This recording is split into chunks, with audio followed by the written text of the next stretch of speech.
Hi, my name is Adit Raj. I am graduated from Delhi University in BSc Honours Microbiology, and today I am going to teach you a new topic, that is genetics, principle of inheritance and variation. This chapter is of class 12, chapter number 5th, and under this chapter we are going to study about Mendel's law of inheritance, inheritance of one gene, inheritance of two genes, sex determination, mutation and genetic disorders. सबसे पहले हम Mendel's law of inheritance पढ़ेंगे। तो उससे भी पहले हम समझते हैं कि जेनेटिक्स है क्या। जेनेटिक्स बायोलॉजी का एक ऐसा ब्रांच है जिसमें हम पढ़ते हैं कि कैसे कोई कैरेक्टर एक पेरेंट से उसके बच्चों में आता है, how characters are transform from parent to offspring. ये बायोलॉजी का बहुत ही इंपॉर्टेंट ब्रांच है जो कि मेंडल के कारण ये लाइट में आया था, और मेंडल को फादर ऑफ जेनेटिक्स बोला जाता है।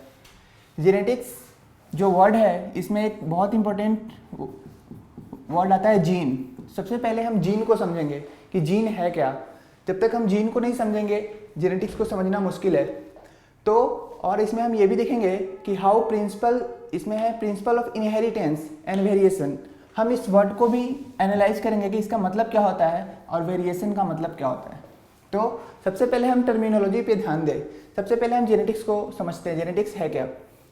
जेनेटिक्स एक ब्रांच है बायोलॉजी का जिसमें हम ये समझते हैं, ये पढ़ते हैं कि कैसे कोई पेरेंट अपने बच्चों के कैरेक्टर को इन्फ्लुएंस करता है। जैसे कि हम जानते हैं कि एक एलिफेंट का जो बेबी होता है वो एलिफेंट ही होता है। एक ऐसे ह्यूमन का जो बेबी होता है वही ह्यूमन ही होता है। कैसे एक लायन का बेबी लायन होता है, कभी ह्यूमन का जो ऑफस्प्रिंग होता है वो कभी डिफरेंट ऑर्गेनिज्म नहीं होता है। प्लांट एक प्लांट को ही प्रोड्यूस करता है। मीन्स ऐसा क्या है सेल के अंदर जो ये डिसाइड करेगा कि कैसे कोई बेबी का सेक्स डिटरमाइन होगा, कौन सा बेबी होगा, उसके कैसे फीचर्स होंगे। ये सब चीज़ हम जेनेटिक्स में पढ़ते हैं। एक वर्ड है आपके एनसीईआरटी में, लाइक बिगेट्स लाइक। जो जैसा होता है वैसे ही अपने बच्चों को जन्म देता है। तो इन सब चीज़ों के बारे में हम जेनेटिक्स में पढ़ते हैं। और एक और भी वर्ड है इनहेरिटेंस। इनहेरिटेंस का मतलब क्या है? इनहेरिटेंस वर्ड से मतलब है कि कैसे पेरेंट है, कोई भी पेरेंट है वो ऑफस्प्रिंग बोलते हैं बेबी को, जो बच्चा वो प्रोड्यूस कर रहा है, जो चाइल्ड वो प्रोड्यूस कर रहा है। तो कैसे एक पेरेंट है वो अपने बेबी में अपने कैरेक्टर ट्रांसफर कर रहा है। जैसे उसके शक्ल होंगे, वो कोई हम कहते हैं ना कि वो अपने पापा से मिलता है, वो अपनी माँ से मिलता है। तो कैसे वो कैरेक्टर आता है पेरेंट से ऑफस्प्रिंग में, क्या है वो डिसाइडिंग फैक्टर, वो क्या है जो डिसाइड करता है। तो इन चीज़ों के बारे में हम इनहेरिटेंस में पढ़ते हैं। वेरिएशन क्या है? वेरिएशन में हम ये पढ़ते हैं कि एक ही फैमिली में अगर हम एक फैमिली ले लें और एक फादर मदर है, फादर एंड मदर, उसके 4 सन्स हैं। तो कैसे चारों जो बेटे हैं उनमें कैसे डिफर होगा। तो the degree of variation with in the members of the same species. एक ही स्पीसीज है, होमोसेपियन स्पीसीज के हम सारे ह्यूमंस हैं, और हमारे ही सारे ह्यूमंस एक जैसे नहीं, सब में थोड़ा थोड़ा डिफरेंस है, लेकिन सब ह्यूमंस है, सबकी बनावटें सेम हैं। और कैसे एक ऑर्गेनिज्म दूसरे ऑर्गेनिज्म से डिफर कर रहा है अपने पॉपुलेशन में, तो उसे हम बोलते हैं वेरिएशन। ये कैसे वेरी करता है, इसके लिए भी कौन रिस्पॉन्सिबल है। तो इस सबका जवाब एक ही वर्ड में छुपा है, वो है जीन। जीन को समझना बहुत ज़रूरी है। फिर हम समझेंगे जेनेटिक्स। ये बहुत ही इंपॉर्टेंट पेपर है आपके बायोलॉजी का। तो आइए अब हम इसे अच्छे से पढ़ते हैं।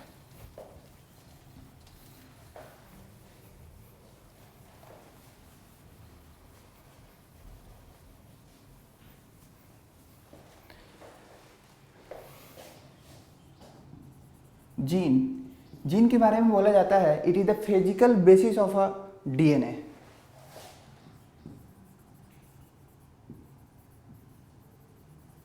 Physical basis of DNA.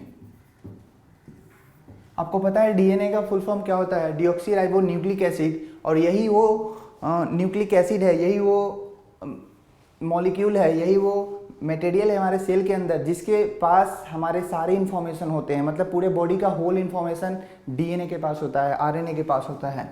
तो डीएनए आपको पता है कहाँ होता है, न्यूक्लियस में लोकेटेड होता है, न्यूक्लियस डबल मेम्ब्रेन होता है और इसके अंदर क्रोमेटिन होता है। क्रोमेटिन आपको मैं बता चुका हूँ और आपको पता भी होगा, क्रोमेटिन कंडेंस होकर क्रोमोजोम बनाता है। क्रोमोजोम जब सेल डिवाइड करता है तो सेल दो तरह से डिवाइड करता है। ये सब प्री नॉलेज है जो कि रिक्वायर्ड है जेनेटिक्स को जानने के लिए। दो टाइप के डिवीजन होते हैं, एक होते हैं माइटोसिस, दूसरा होता है मियोसिस। माइटोसिस जो डिवीजन है वो बॉडी के सोमैटिक सेल्स में होते हैं, सोमैटिक सेल्स, और मियोसिस जो डिवीजन है वो बॉडी के जर्म सेल्स में होते हैं। जर्म सेल्स मतलब वो सेल्स जो सेक्स गैमीट बनाते हैं। सेक्स गैमीट कौन कौन से सेल्स होते हैं, एक होता है स्पर्म और दूसरा होता है ओवा। इन सेल्स को जो सेल प्रोड्यूस करेगा और वो जो जिस प्रोसेस से डिवाइड करेगा वो मियोसिस है। और माइटोसिस से जो सेल्स डिवाइड करेंगे वो इन सेल्स के अलावा होंगे। तो बॉडी के जनरली 2 टाइप्स ऑफ सेल्स ही मियोटिक डिवीजन करते हैं और सारे माइटोसिस करते हैं। इनकी एक खास बात है, इन डिवीजन में होता क्या है जो ये दोनों डिफरेंट है। माइटोसिस की जहाँ तक हम बात करते हैं तो माइटोसिस में हम ये देखते हैं कि माइटोसिस को इक्वेशनल डिवीजन बोला जाता है, इक्वेशनल डिवीजन, और मियोसिस को हम बोलते हैं रिडक्शनल डिवीजन।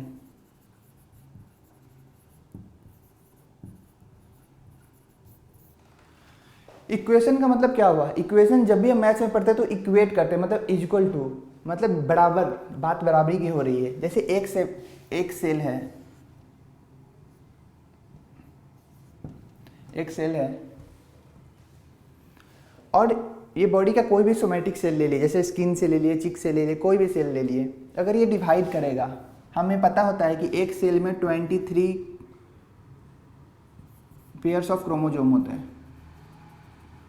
क्रोमोजोम तब बनेगा जब सेल डिवाइड करने वाला होगा। अब ये डिवाइड करने वाला है तो इससे एक सेल से हमेशा 2 सेल बनता है, तो इससे 2 सेल बनेंगे डिवीजन के बाद, इसलिए डिवाइड करते हैं ताकि ये मल्टीप्लाई कर पाए, इंक्रीज इन नंबर। तो एक सेल से जब 2 सेल बनता है तो इनमें भी जो क्रोमोजोम का नंबर होता है वो 23 ही होगा, 23 क्रोमोजोम। तो इक्वल नंबर ऑफ क्रोमोजोम, इसमें 23 से 23 ही बना, तो इनमें कोई चेंज नहीं आया, इसलिए इनको इक्वेशनल डिवीजन बोलते हैं माइटोसिस। और बॉडी के जो मैक्सिमम सेल्स है, जितने भी सोमैटिक सेल्स है, वो सारे इसी के थ्रू डिवाइड करते हैं। ये मैं ज़्यादा डिटेल में नहीं बता रहा हूँ, ये कैसे 23 को 23 मेंटेन कर पाता है, ये आप सेल डिवीजन में पढ़ेंगे, जो कि क्लास 11th में एक सेपरेट चैप्टर है। इसके बाद जो हमारा नेक्स्ट है वो है मियोसिस। मियोसिस जर्म सेल में होता है और इसे रिडक्शन डिवीजन बोलते हैं। मियोसिस ये जर्म सेल में होगा और इसे रिडक्शन डिवीजन बोलेंगे। क्यों बोलेंगे? क्योंकि एक सेल से, इसमें 2 तरह का 2 फेज होता है, मियोटिक 1 और मियोटिक 2।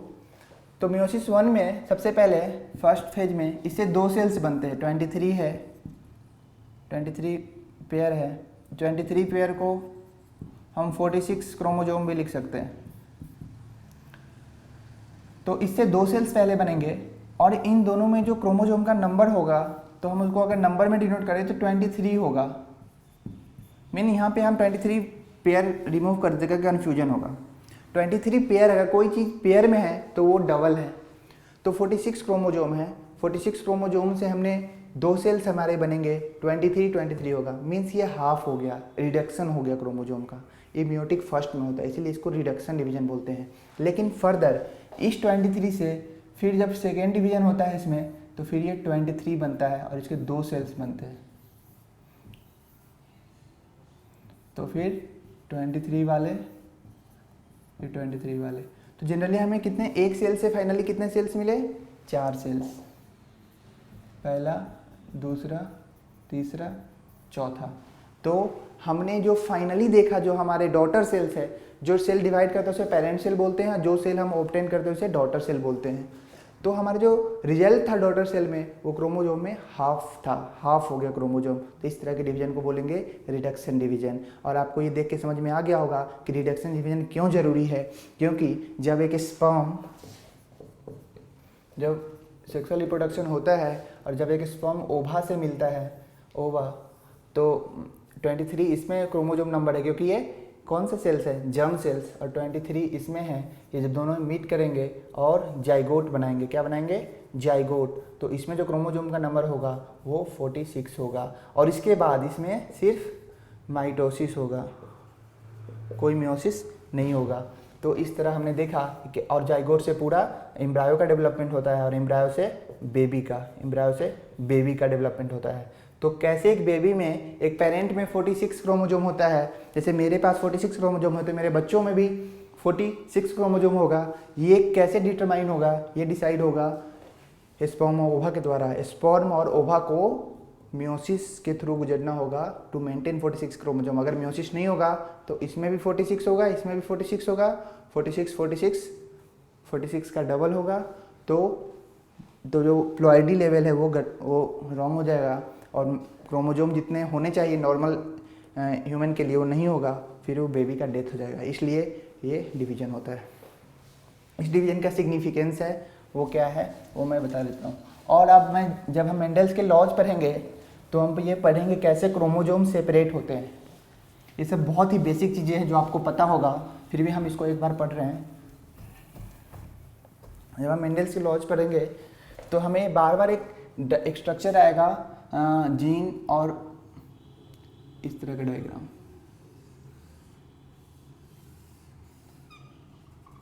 ये है क्रोमोजोम, ये है क्रोमोजोम, बट ये है metaphasic chromosome. Chromosome at metaphase. Metaphase में क्रोमोजोम, मेटाफेज एक सेल डिवीजन का स्टेज है जिसमें क्रोमोजोम ऐसा दिखता है और ये इसके सिस्टर क्रोमेटिड है। क्या है, इनको बोलते हैं क्रोमेटिड, और दोनों इसके रेप्लिकेट करके ऐसा बना है, इसलिए से बोलेंगे सिस्टर क्रोमेटिड। सिस्टर क्रोमेटिड, ये भी है सिस्टर क्रोमेटिड।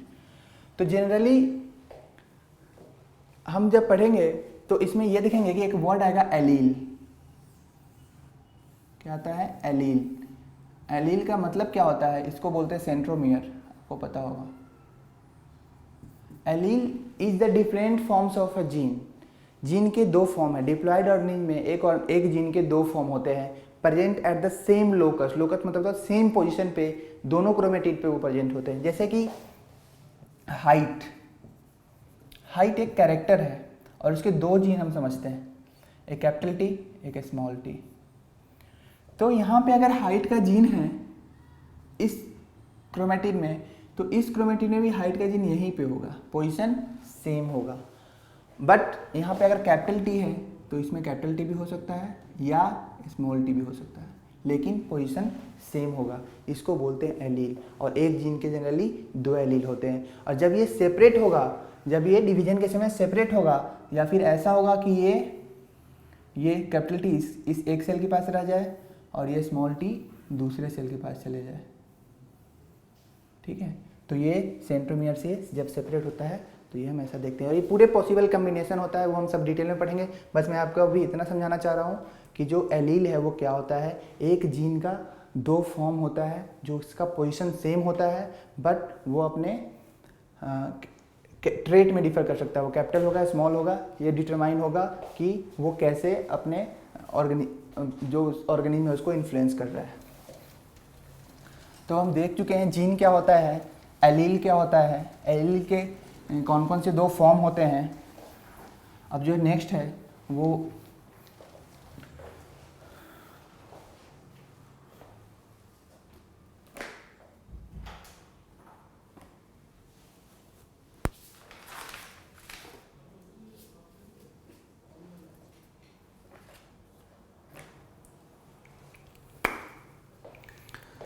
अब जो हम नेक्स्ट चीज़ पढ़ेंगे वो है टर्मिनोलॉजी। बहुत सारे वर्ड है जिनको हमें जानना जरूरी है, जब तक हम उन्हें नहीं जानेंगे जेनेटिक्स को समझना मुश्किल है। तो हमारा हेडिंग होगा टर्मिनोलॉजी।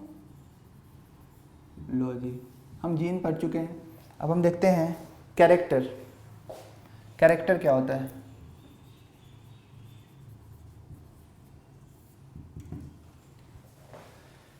कैरेक्टर है, कैरेक्टर का मतलब है एक्सटर्नल अपीयरेंस। एक्सटर्नल वो कैसा दिखता है, उसका कैरेक्टर कैसा है, वो गोरा है, काला है, लंबा है, छोटा है, मोटा है, नाटा है, तो कैरेक्टर हो गया। तो एक्सटर्नल अपीयरेंस बोलते हैं।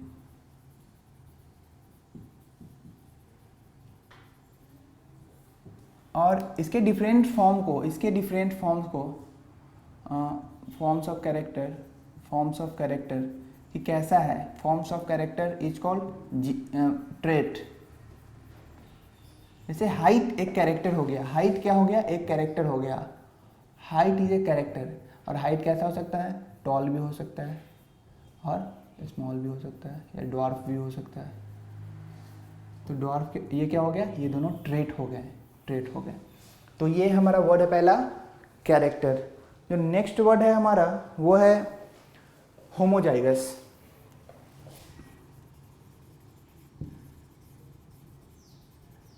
होमोजाइगस, होमोजाइगस होता है कि जैसे ये कंडीशन है, कोई भी एच अगर कैरेक्टर है, हाइट अगर कैरेक्टर है, तो इसके दो फॉर्म होंगे इसके जीन के, एक कैपिटल टी, एक स्मॉल टी। स्मॉल, जब भी हम डोमिनेंट फॉर्म को डिटर्मिनेट करते हैं, अगर जेनेटिक्स में कोई भी चीज़ डोमिनेंट है जो बार बार खुद को एक्सप्रेस कर रहा है, तो उसे कैपिटल से करते हैं। और स्मॉल के लिए नहीं, ऐसा एस से इसको डोनेट करेंगे, एस से इसको नहीं करेंगे, इसको इसी के स्मॉल फॉर्म से करेंगे। तो कैपिटल टी अगर एक ट्रेट का हम अगर नोटेशन लिए, दूसरे का उसके स्मॉल से करेंगे। तो होमोजाइगस कंडीशन है कि वो जीन और वो एलील, जीन का वो एलील जो खुद को अपने होमोजाइगस कंडीशन में एक्सप्रेस करे, जब वो अपने साथ वालों के साथ हो। जैसे कि कैपिटल टी है, तो कैपिटल टी अगर कैपिटल टी के साथ हो और ये अगर टॉल प्लांट बनाए, तो इसे हम बोलेंगे होमोजाइगस कंडीशन। या फिर स्मॉल टी के साथ हो और ये फिर अपना ड्वार्फ बनाए, तो इसे हम बोलेंगे होमोजाइगस कंडीशन, होमोजाइगस। तो और दूसरा जो है वो हेट्रोजाइगस।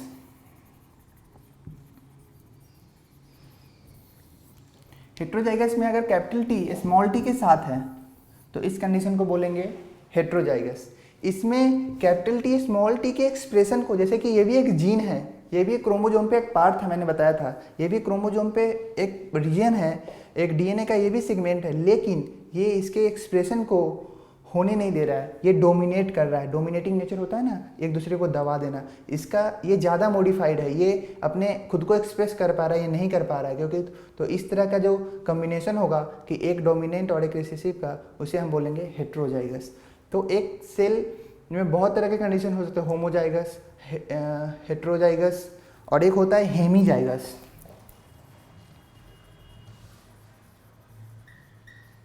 हेमीजाइगस क्या होता है, जैसे कि एक डिप्लॉयड ऑर्गेनिज्म है, डिप्लॉयड ऑर्गेनिज्म है मीन्स एक सेल है, तो अगर उसमें 23 सेट्स ऑफ क्रोमोजोम है, तो हर क्रोमोजोम का 2 सेट होगा, एक पेरेंट्स पापा से मिला होगा, एक मम्मी से मिला होगा। तो 23 इधर से आता है, आपको मैंने बताया था स्पर्म से, 23 ओवा से आता है। तो एक सेट ऑफ क्रोमोजोम को, सिंगल सेट ऑफ क्रोमोजोम को, उसको बोलते हैं single set of chromosome, single set of chromosome. Single set of जो क्रोमोजोम है उसको हम बोलते हैं जीनोम। क्या बोलते हैं, जीनोम। और इसको हम अगर एक सेट ऑफ क्रोमोजोम हो तो उसको हम एन से डिनोट करते हैं, किससे, एन से। और ये दोनों सेट है तो इसको हम डिप्लॉयड करेंगे 2n से। तो हम जो है ह्यूमन ऑर्गेनिज्म जो है वो क्या है, डिप्लॉयड है, ठीक है। तो ये और हेमीजाइगस, हेमीजाइगस क्या होता है कि ऐसा डिप्लॉयड ऑर्गेनिज्म में एक ऐसा कंडीशन जिसमें एक सिंगल एलील खुद को एक्सप्रेस करे, जैसे कि उसका कोई डबल पेयर नहीं होगा, उसका कोई डबल पेयर, जैसे कैपिटल टी है तो कैपिटल टी के साथ वो नहीं आएगा, या स्मॉल टी के साथ नहीं, वो सिंगल। जैसे कि जो मेल्स होते हैं ह्यूमन मेल्स, उनमें वाई जो है वो सिंगल होता है, वाई जो है सिंगल, उसका कोई पेयर नहीं होता। कोई ऑर्गेनिज्म ऐसा नहीं जिसमें आप देखेंगे वाई नॉर्मल ऑर्गेनिज्म में। तो ये वाई खुद को अकेला एक्सप्रेस करता है, और मेलनेस का कैरेक्टर वाई से आता है, तो वाई का कोई पेयर नहीं। जबकि एक्स का पेयर है, एक्सेस फीमेल में होता है, तो वाई जो है वो हेमीजाइगस कहलाता है। इनका मैं डेफिनेशन नहीं दे रहा हूँ क्योंकि बुक में ऐसा सब लिखा हुआ है, मैं बस आपको बता रहा हूँ ये होता क्या है, ताकि जब आप बुक को पढ़े तो आप इजीली अंडरस्टैंड कर सके। आगे बढ़ रहे थे मेंडल्स लॉ ऑफ इनहेरिटेंस में देखें कि टर्मिनोलॉजी को हम देख रहे थे कि क्या क्या टर्मिनोलॉजी है जो यूज होते हैं और जो हमें आना चाहिए। जैसे कि टर्मिनोलॉजी में एक आता है phenotype. What is phenotype? Phenotype is the external appearance of an organism. एक ऑर्गेनिज्म का एक्सटर्नल अपीयरेंस कैसा है, वो कैसा दिख रहा है, इसके उसके पीछे क्या केमिस्ट्री है, कौन से जीन उसको एक्सप्रेस कर रहा है, हमें उससे कोई मतलब नहीं है। लंबा है या नहीं लंबा है, छोटा है मीन्स छोटा है, नाटा है छोटा है, लाल है पीला है नीला है, ये सारे उसके फिनोटाइप है, कैसा वो दिख रहा है, उसका एक्सटर्नल मॉर्फोलॉजी कैसा है, उसका एक्सटर्नल अपीयरेंस कैसा है, एक्सटर्नल अपीयरेंस या मॉर्फोलॉजी, इसको हम बोलेंगे फिनोटाइप। जैसे कि कोई प्लांट है, अब प्लांट ये टॉल प्लांट है, कोई अगर ड्वार्फ प्लांट है, ठीक है, तो ये टॉलनेस ये ड्वार्फनेस ये सब फिनोटाइप हुआ उसका। तो phenotype is expressed by genotype. ये जीनोटाइप है जो ये डिसाइड करेगा कि किस तरह का फेनोटाइप होगा, और फेनोटाइप से ही हम किसी भी जेनेटिक डिसऑर्डर को या किसी भी पेडिग्री एनालिसिस में ये फेनोटाइप ये जो बताता है कि यहाँ पे कोई फॉल्ट है, जो हमें ऑब्जर्वेबल जो कैरेक्टर है जो ऑब्जर्व होता है हमें, वो फेनोटाइप ही ऑब्जर्व होता है। जीनोटाइप हमें ऑब्जर्व नहीं होता है, जीनोटाइप हमें कैलकुलेट करना पड़ता है, एनालाइज करना पड़ता है। अब है जीनोटाइप। जीनोटाइप को बोलते हैं genetic makeup, genetic makeup of an organism, genetic makeup of organism. Genetic makeup क्या है? मीन्स वो कौन से जीन्स है जो डिसाइड कर रहे हैं कि वो कौन कौन से जीन्स है जो बना रहे हैं फिनोटाइप, वो हो गया उसका जीनोटाइप। जैसे कि टॉलनेस है, अगर टॉल एक कैरेक्टर है तो टी या कैपिटल टी स्मॉल टी, ये जो टॉलनेस के कैरेक्टर के लिए जो जीन्स रिस्पॉन्सिबल है वो कैपिटल टी और कैपिटल टी स्मॉल टी है। इसीलिए ड्वार्फनेस के लिए जो जीन्स रिस्पॉन्सिबल है वो है स्मॉल टी। तो कोई भी फिनोटाइप है वो उसको डिसाइड जो है, उसका जो डिसाइडिंग फैक्टर वो जीनोटाइप होता है। एक और स्टेटमेंट लिखा गया है यहाँ पे, different genotype may have same phenotype. अगर डिफरेंट जीनोटाइप्स है तो इसका मतलब ये नहीं कि सबके लिए अलग अलग फिनोटाइप होगा, सबके सेम फिनोटाइप भी हो सकते हैं। जैसे कि हम इस टॉल वाले में देखते हैं कि कैपिटल टी ये एक डिफरेंट जीनोटाइप है, ये टॉल हाइट के प्लांट को बना रहा है, और कैपिटल टी स्मॉल टी ये भी एक डिफरेंट जीनोटाइप है, लेकिन ये भी टॉल प्लांट ही प्रोड्यूस कर रहा है। तो डिफरेंट जीनोटाइप में हैव सेम फिनोटाइप। ठीक है, यही स्टेटमेंट था, बहुत इंपॉर्टेंट स्टेटमेंट है, ऐसा आ सकता है लिखा हुआ और पूछ सकता है कि इज दिस स्टेटमेंट करेक्ट और नॉट। अब ये हम फिनोटाइप जीनोटाइप देख लिए। अब हम देखेंगे ऑफ स्प्रिंग। ऑफ स्प्रिंग क्या होता है? ऑफ स्प्रिंग क्या होता है?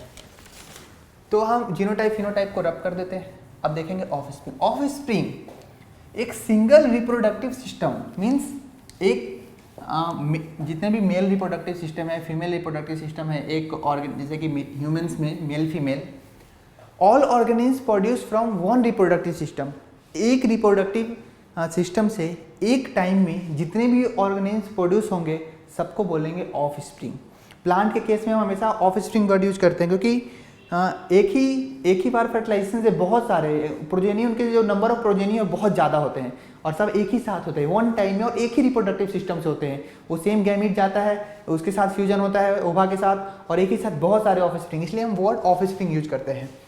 तो ऑल ऑर्गेनिम्स, ये समझना बहुत जरूरी है, all organisms produce from one reproductive system at a single time, एक ही टाइम में, एक ही बार में।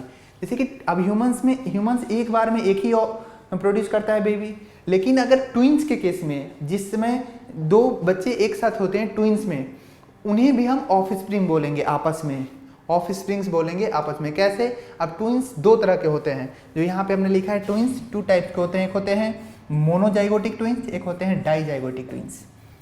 अब मोनोजाइगोटिक ट्विंस को समझते हैं। मोनोजाइगोटिक ट्विंस का हर कुछ सेम होगा, इवन उनका डीएनए फिंगरप्रिंट भी, फिंगरप्रिंटिंग करेंगे वो भी सेम आएगा, फिंगरप्रिंट तक सेम होता है इनका। लेकिन डाइजाइगोटिक ट्विंस में ऐसा नहीं होता है।